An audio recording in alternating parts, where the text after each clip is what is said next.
How to fix Azure app error code 1. Let's get started. The very first thing you want to do is check your internet connection. To do that, you can give a fresh restart to your router, or else what you can do is open your settings. Now head towards your Wi-Fi option.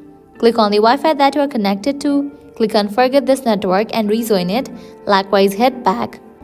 You can also switch your network. If you are using Wi-Fi, switch to cellular data, and in the case you are using cellular data, switch to Wi-Fi.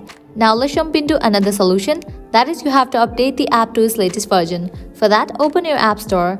Now search for the app Dasher. Once app appears, at the right corner of the app, you will find the option of Open or Update. If you find the option of Update, just click on it and update the app to its latest version. Once you do that, you can check whether your problem has been solved or not.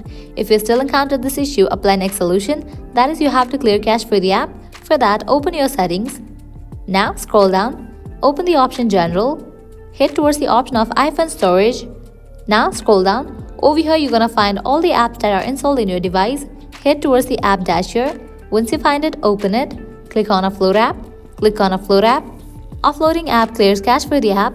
Now click on Reinstall app. After completion of reinstallation process, you can check whether your problem has been solved or not.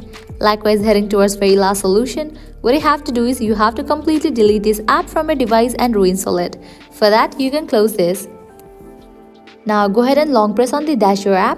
Click on the option of Remove app. Click on Delete app. Click on Delete. You have just deleted this app from your device. Now you can launch your App Store.